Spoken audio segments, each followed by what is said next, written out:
오늘은 예수님께서 말씀하신 산상보훈 가운데서 그 중에 팔복 가운데 6번째 복인 마음이 청결한 자의 복에 대한 말씀을 살펴보게 되었습니다.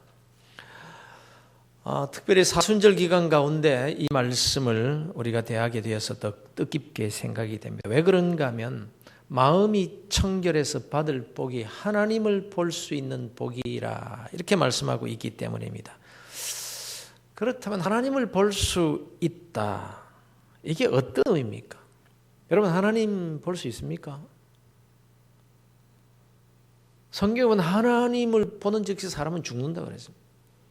하나님은 너무나 거룩하신 분이기 때문에 사람이 별 수가 없어요. 사람이 보면 죽는다고 성경이 기록되어 있어요. 그런데 마음이 청결하면 하나님을 볼 수 있다고 말씀하시는 이 주님의 말씀의 뜻이 무엇이겠느냐라는 겁니다. 이 점에 대해서 주님께서 분명히 하신 말씀이 있습니다. 요한복음 14장에서 빌립이 예수님께 하나님을 보여달라고 요청을 합니다.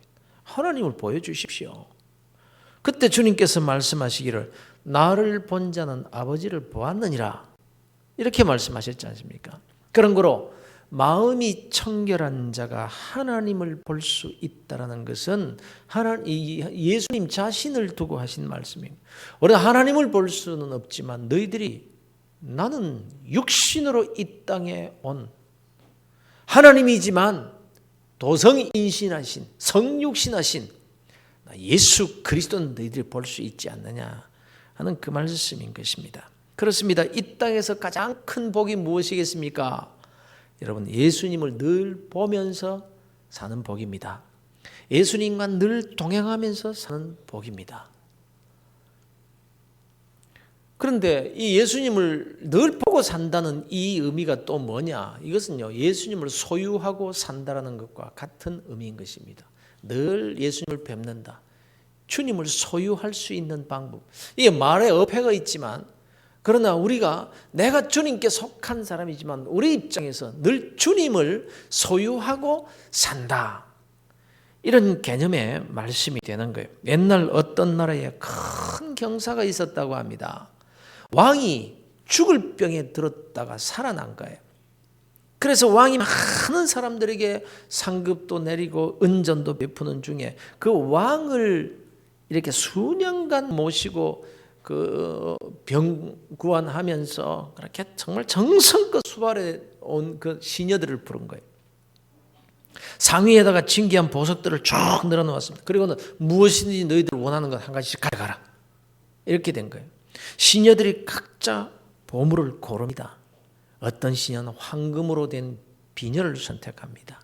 어떤 시녀는 여러 보석들이 박힌 팔찌를 선택을 했고 또 다른 시녀는 아주 귀한 진주로 된 목걸이를 얼른 손에 쥡니다.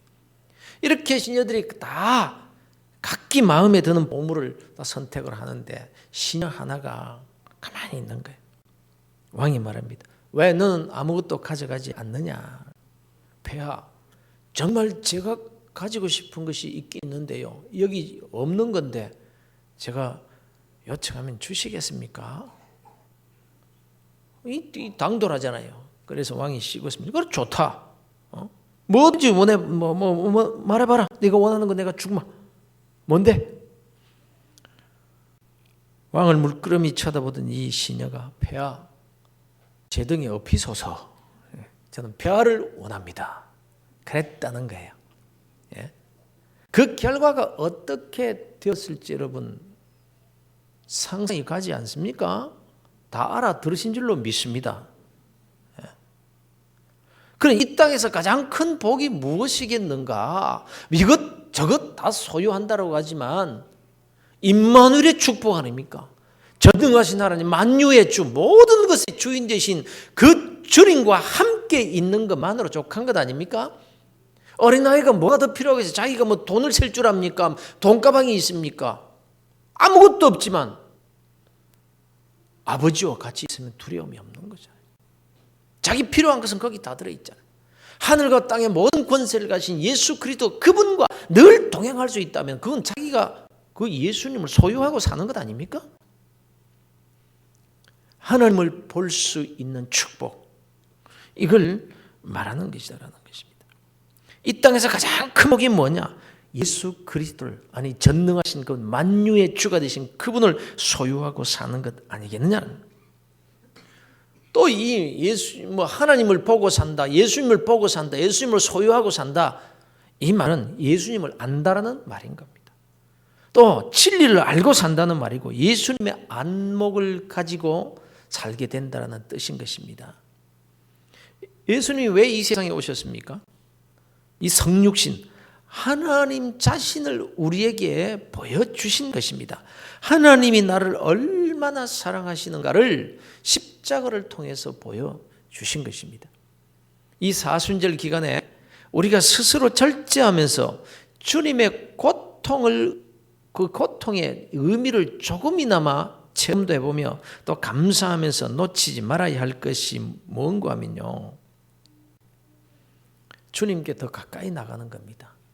이 사순절 기간에 우리가 고통을 체험하고 무슨 고행을 하고, 그것보다 더 중요한 것은 주님을 좀 더 가까이 가서 주님의 사랑을 좀 더 깨닫고 주님을 좀 더 아는 것입니다.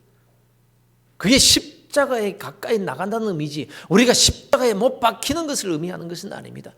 카톨릭 국가인 필리핀에는 이번에도 나올 거예요.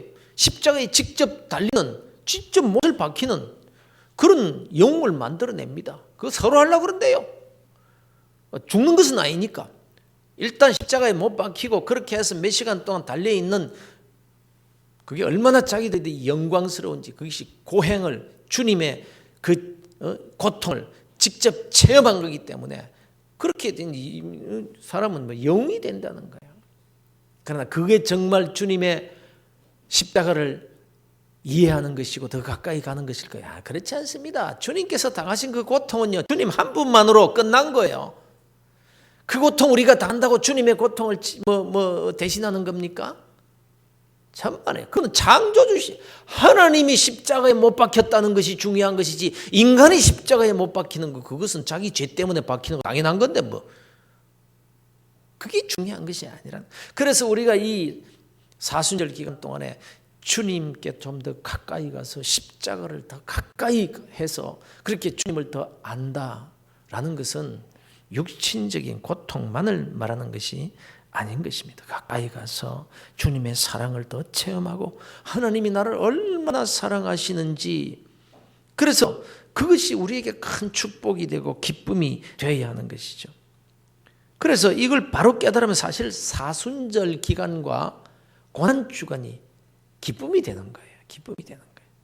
아무튼 주님을 소유하고 산다는 것, 아니 주님께서 나와 함께 해주시는 삶, 이게 얼마나 큰 축복인지 모른다는 것입니다. 저는 늘 신기하게 생각하는 점 하나가 있어요. 그게 뭔가 하면요, 제가 바둑을 잘 두지는 못합니다. 그러나 어릴 때 어른들이 바둑 둘 때 옆에서 조금씩 보고 따라 두어 본 적이 있기 때문에 흉내는 그래도 좀 냅니다. 몇 급이나 되느냐 그런 거 묻지 마십시오. 급수는 없습니다. 그러나 바둑 용어 가운데 패도 알고요, 호구도 알고요, 빵때림도 압니다, 환격도 알고요, 축도 압니다.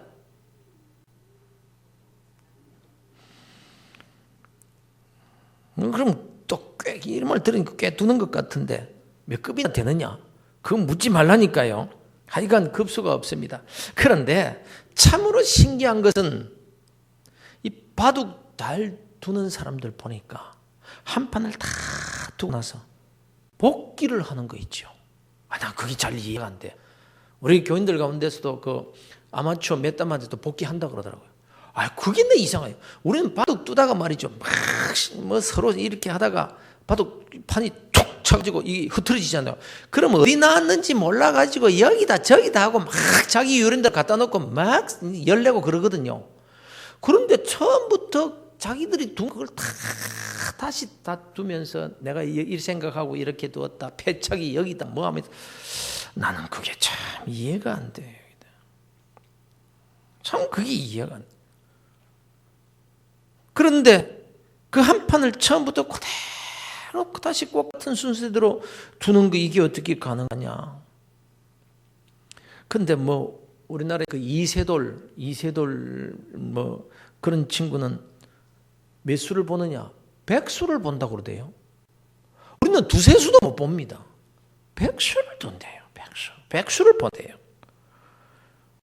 뭐 오늘 컴퓨터 그 프로그램 뭐죠 이름이? 에? 컴퓨터 알파고? 알파고하고 두어가지고 첫판에 떴대요. 아이 그 요새는 진짜 큰일 나요. 사람이 만든 프로그램에 사람 지니까 이제 앞으로 어떤 세상이 올지 모르겠어요. 어쨌든 바둑은요 수싸움이에요, 수싸움. 근데 그 이세돌이를 또 중국 그 뭐 바둑 커제라는 사람이 또 이기더라고 또.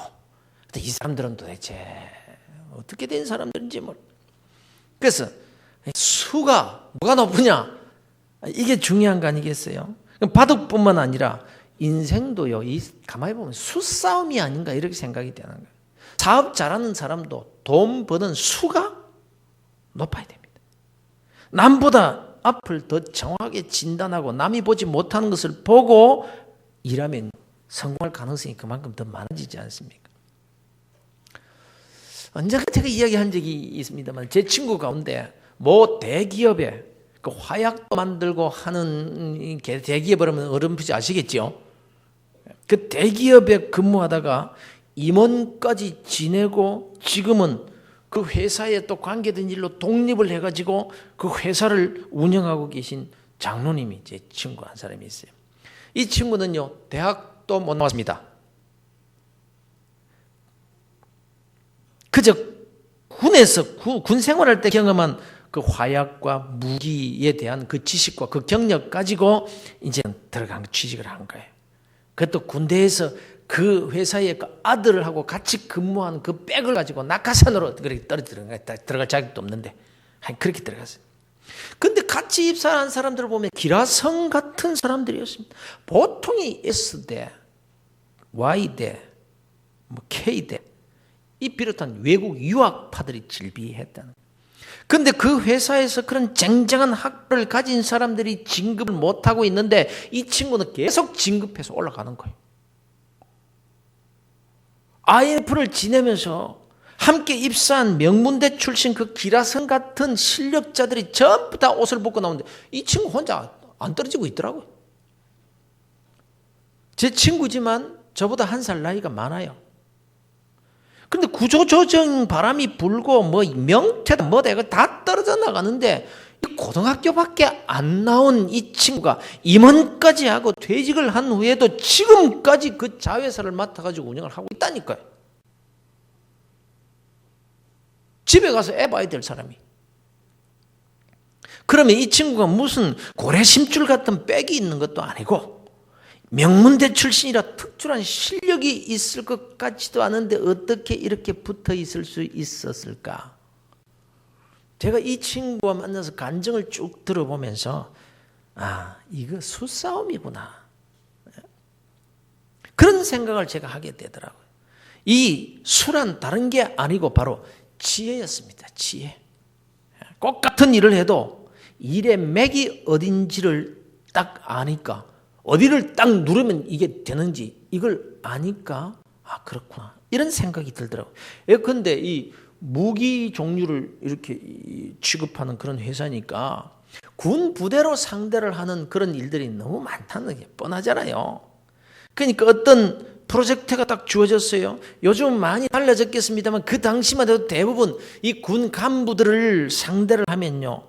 곤드레 만드레 술독에 빠지도록 퍼주고 로비하는 게 이거는 뭐 당연했습니다. 당연했습니다. 그런데 회사에서 그 쟁쟁한 실력가들을 다 보내면 이 사람들이 실컷 가서 술 사주고 돈 쓰고도 다 실패하는 거예요. 안 돼. 계약이 안 되는 거예요.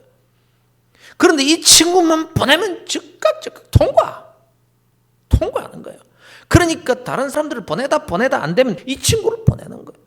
그러면 이 친구 갔다 하면 되는 거예요. 그냥. 꼭 같은 제품을 가지고 갔는데 다른 사람이 가면 안 되는데 이 친구 가면 되는 거예요. 참내 그 이상. 이 공장이 전국 여러 지방에 있는데 다른 공장의 일까지 안 되면 이 친구를 불러가지고 보내는 거예요. 그러니 명문대가 무슨 소용이 있나요?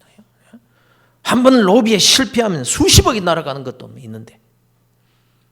그래서 이 친구가 어떻게 그럴 수 있었느냐라고 물으면 다 하나님이 도와주시고 지혜를 주셔서 그렇지. 알다시피 내가 무슨 실력이 있겠냐.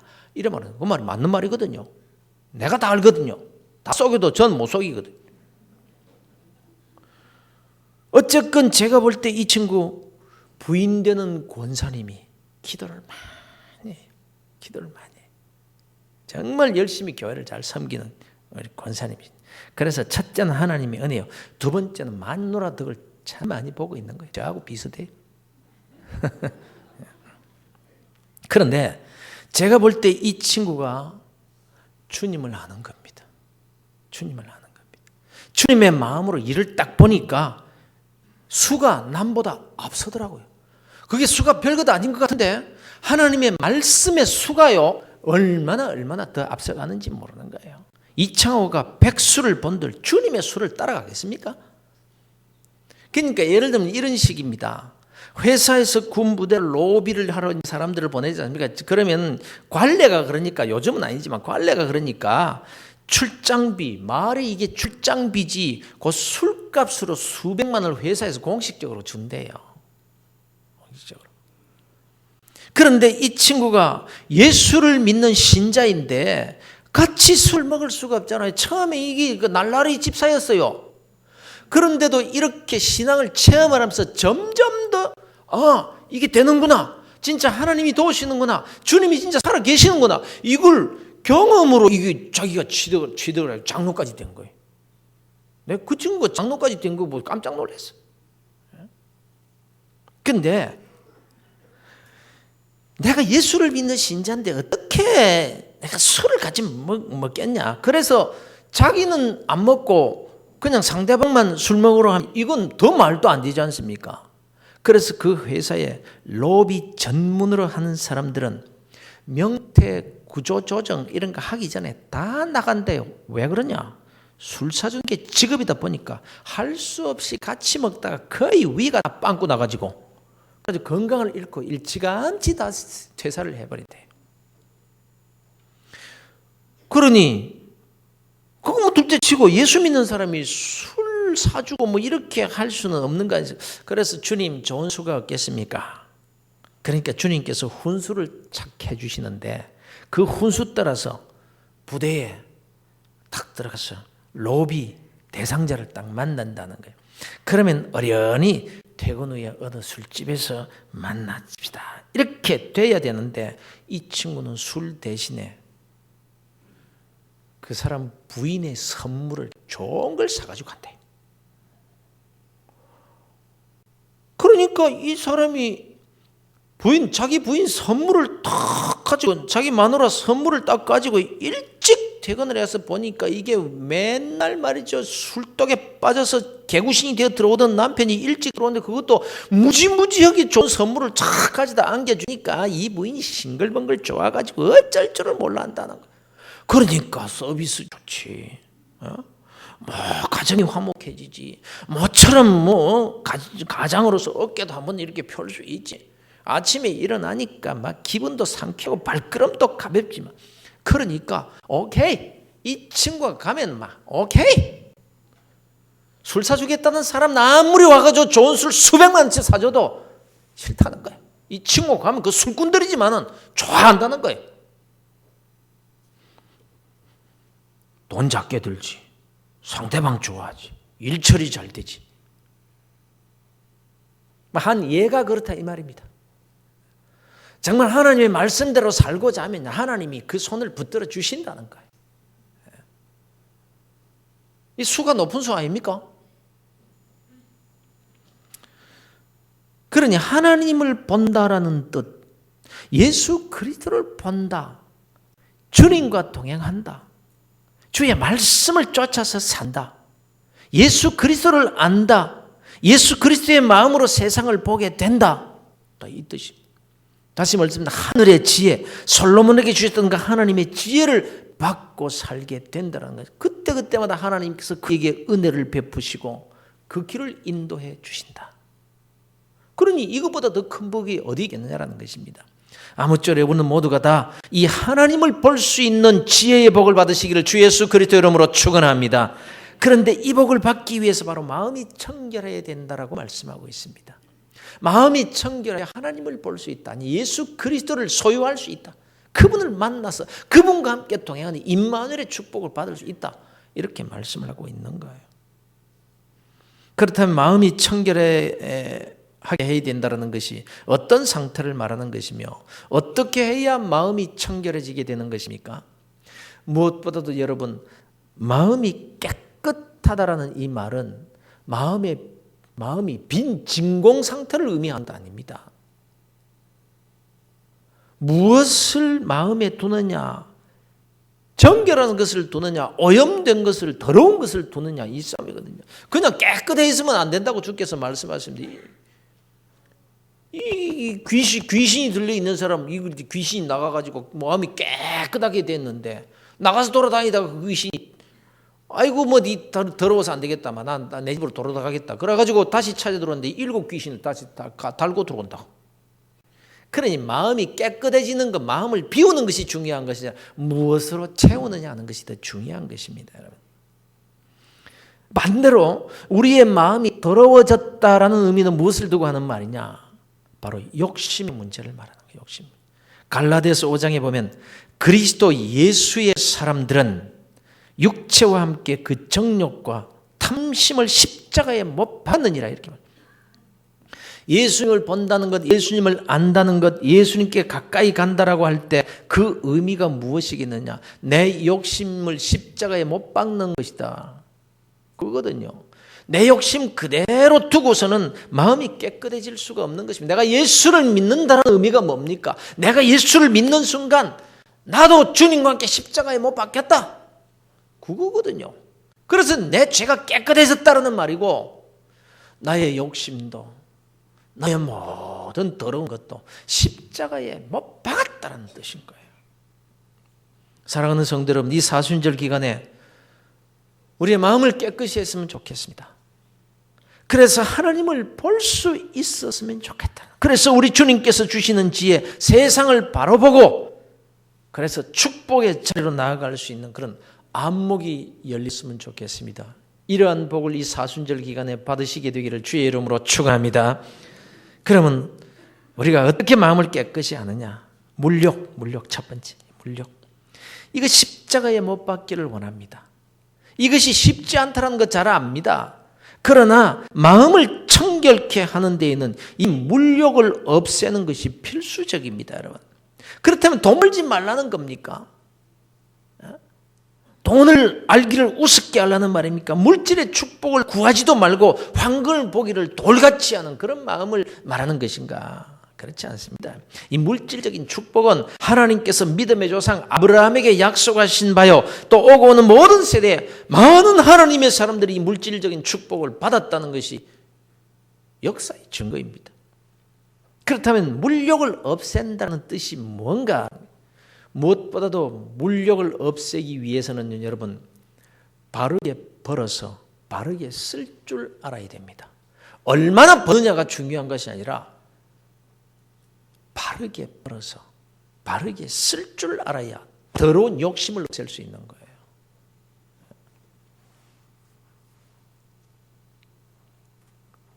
여러분, 요즘 한탕주의가 판을 치고 있습니다. 로또 복권 같은 것으로 인간의 물욕을 자극해서 사람들의 마음을 더럽히고 있습니다. 그리스도인들 가운데서도 로또 복권을 사가지고 품에 안고 새벽에 나와서 주여 믿습니다. 되게 주시옵소서. 되기만 하면은 내가 교회를 몇 개로 짓고 그냥 우리 교회 어른 은행비 다 갚고 막 다 하겠습니다. 막 주여 주시옵소서. 맨날 나와서 기도하는 게 그거예요. 주님 그걸 원하실까요? 뭐할라 그에게 수십억짜리 로또 복권 되게 해줘요. 그래가지고 지 다 먹고 10의 1조 바친다고 하나님께서 뭐하려고 다 주고 10의 1조 시꺼르만한 거 그거 받아가지고 그 사람한테 줘. 이거 참나. 그런데 우리 그리스도인들 마음속에도 이런 욕심들을 다 가지고 있는 거예요. 여러분, 이런 일에서 우리가 벗어나야 되는 거예요. 정당하게 벌어서 정당하게 쓸 줄 아는 자가 신앙인이에요. 개처럼 벌어서 정성같이 써라?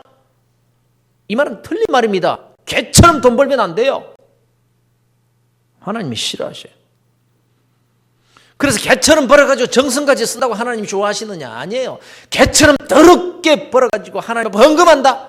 하나님이 그 헌금 좋아하시겠어요?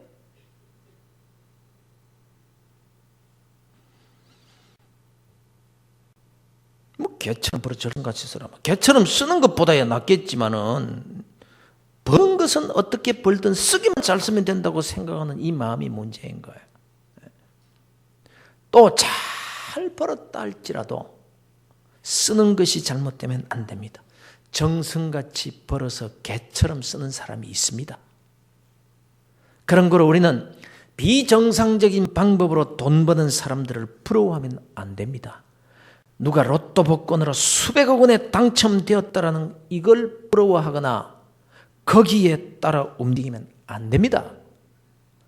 아니 그러면 하나님을 볼 수 없게 됩니다. 지혜의 문이 닫혀버립니다. 마음이 청결한 상태가 되지 못해요.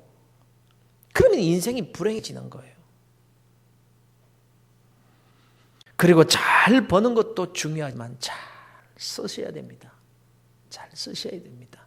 인생은 짧습니다. 이렇게 사나 저렇게 사나 한평생 후딱 지나가 버립니다. 그런데 여기 돈 안 벌고 사는 사람 다 없고요. 다 안 쓰면서 사는 사람들 없어요. 그런데 이렇게 쓰나 저렇게 쓰나 다 나가게 되어 있어요. 그러나 너희는 저 하늘의 보물을 쌓도록 하시는 주님의 말씀을 가볍게 생각합니다. 그리고 열심히 살기만 산다. 그런 한평생 다 보내놓고 보면은 하나님 나라에 하나님의 그 창고에 들여놓은 것 하나도 없어요. 그렇다고 더 잘 살았느냐? 아니에요. 한평생 그냥 이래저래 발버둥 치고 그냥 이렇게 사나 저렇게 사나 마찬가지지만 그러나 얼마나 벌었느냐 그 양이 아니라 그걸 가지고 어떻게 사용했느냐 이게 훨씬 더 중요한 거예요. 정말 귀한 일 특히 하나님이 기뻐하시는 일에 잘 쓰셔서 쓰고도 복을 더 많이 받게 되는 그런 복된 그리스도인들 되시기를 주 예수 그리스도 이름으로 축원합니다. 두 번째는 정욕을 십자가에 못 박아야 됩니다.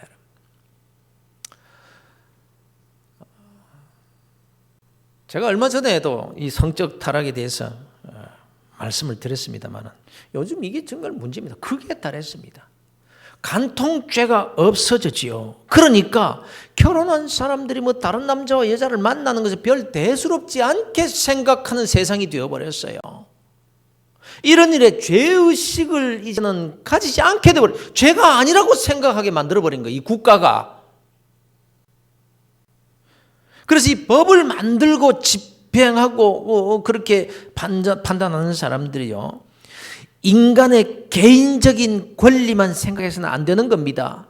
그것이 사람들의 보편적인 삶에 미치는 영향력을 더 중요하게 생각할 줄 알아야 된다는 거예요.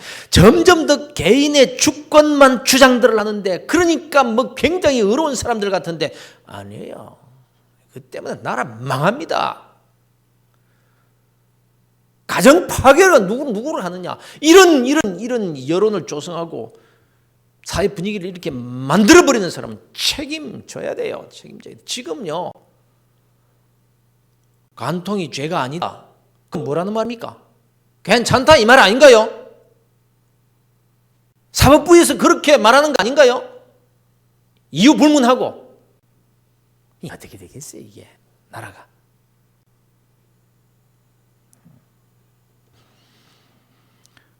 요즘 나오는 영화 뭐 게임할 것 없이 성적인 타락은 위험수를 넘어도 한참 벌써 넘어버리고 말았습니다. 그런데 여러분 이러한 때야말로 저와 여러분에게 기회가 된다는 것을 기억하셔야 됩니다. 모두가 다 그렇다고 하면서 엉망으로 살 때 우리가 조금만 하나님의 말씀을 지키면서 주여 내가 그리스도인이기 때문에 내가 구원받은 그리스도인이기 때문에 나는 하나님의 말씀에 순종하겠습니다. 이런 태도를 가진다면 하나님이 눈에 금방 띄게 될 겁니다. 여러분 기억하십시오. 이런 때일수록 우리는 더욱더 정결하게 살아야 된다. 우리의 정욕을 십자가에 이미 못 박았기 때문에 그래서 우리가 이 땅에 살면서 이 시대에 신앙의 정절을 잘 지켜야 할 때인 것입니다. 사랑하는 성도들, 이런 때에 믿음으로 신앙의 정절을 잘 지키셔서 하나님께 은혜를 받되 하나님을 볼 수 있는 이 은혜를 받으시기를 주 예수 그리스도 이름으로 축원합니다. 여러분 우리는 그리스도인들입니다. 주님의 십자가로 구원받은 거룩한 하나님의 자녀들입니다. 우리가 예수를 믿는 순간 우리의 육신의 정욕까지 십자가에 다 못 박았다는 것을 기억하십시오. 그것이 우리의 신분이라는 거예요. 그런 우리 그리스도인이 육신의 정욕에 사로잡히게 되면 하나님을 볼 수 없게 됩니다. 이것이 무서운 거예요. 지혜가 망가져버리게 되는 거예요. 그래서 수가 안 보입니다. 계속 악수만 두는 악수만. 돈을 잘 벌어도 엉뚱한 데 써버리고 맙니다. 더러운 일 했습니다. 하나님이 안 보이거든요. 그래서 결국은 그의 영혼을 마귀에게 내어주게 된다는 것입니다. 그리고 마음을 청결하기 위해서 명예욕을 우리는 십자가에 못 박은 자답게 살아야 됩니다. 물욕과 정욕 못지않게 우리의 마음을 더럽히는 것이 바로 명예욕입니다. 명예욕. 자리에 대한 욕심. 이것이 사람을 얼마나 더럽히고 추하게 만드는지 모릅니다. 신앙생활 곧잘 하다가도 어느 틈에 일과 명예와 자리가 신앙보다 더 중요해지기 시작합니다. 하나님을 기쁘시게 하는 열심이 이제 변해서 직분과 자리에 관심을 두기 시작합니다. 그래서 전에는 섬기는 일의 기쁨을 가지고 참 기쁨으로 주님과의 관계 때문에 주님의 사랑을 마음속에 새기면서 너무너무 기쁘게 교회에 다니면서 봉사를 했는데 어느 순간부터 명예로운 일과 자리에 관심을 가지게 되면서 기쁨과 감사를 잃어버리고 불평과 원망으로 건강한 신앙생활을 잃어버리게 되는 경우가 많습니다. 여러분 마음속에 기쁨 대신에 불만과 원망이 많으면 뭔가 안 좋은 게 자꾸 눈에 보이면 이 사람 저 사람 미운 사람이 자꾸 보이게 되면 여러분의 마음이 청결하지 못해서 그렇다는 것을 기억하셔야 됩니다. 그것이 명예욕이 나를 사로잡을 수 있다는 그것 때문이라는 것을 여러분 기억하셔야 됩니다. 그래서 자기보다 더 사람들에게 돋보이는 사람 보면 시기하고 질투하고 그게 자기 자신을 얼마나 불행하게 만드는지 몰라요.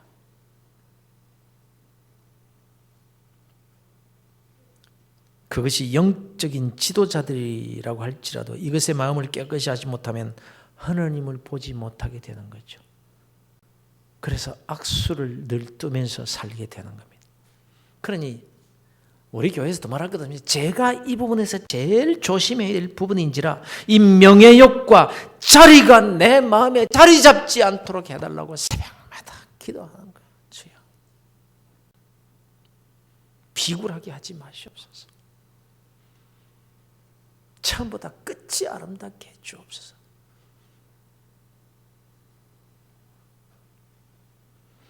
마음이 청결한 자는 복이 있나니 그들이 하나님을 볼 것이며.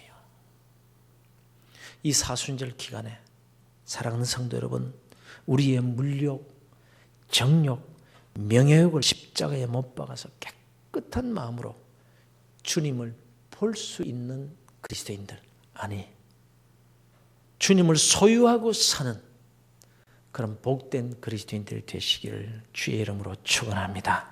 그래서 세상을 보는 눈이 밝아지고 주께서 주시는 지혜로 바르게 벌고 바르게 써서 풍요의 축복을 더 많이 받게 되는 아니 얼마나 버느냐 그게 중요한 것이 아니라 얼마나 오늘 하루 내가 기쁨으로 감사하면서 행복하게 사느냐, 그것이 오늘도 내일도 계속 연장돼서 죽을 때까지 어떻게 그렇게 살 수 있느냐, 이게 더 중요한 것이지 얼마나 많이 벌 것인가, 얼마나 성공할 것인가, 내가 원하는 것이 얼마나 빨리 이룰 것인가, 그것보다 더 중요한, 그거 이루면 못합니까?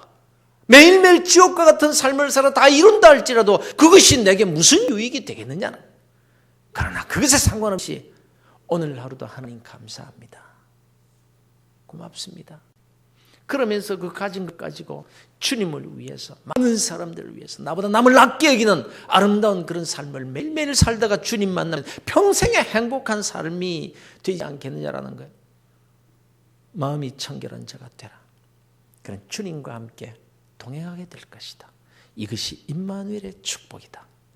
이 말씀을 기억하셔서 행복한 삶을 평생 살아가는 복된 그리스도인들 되시기를 주 예수 그리스도 이름으로 축원합니다.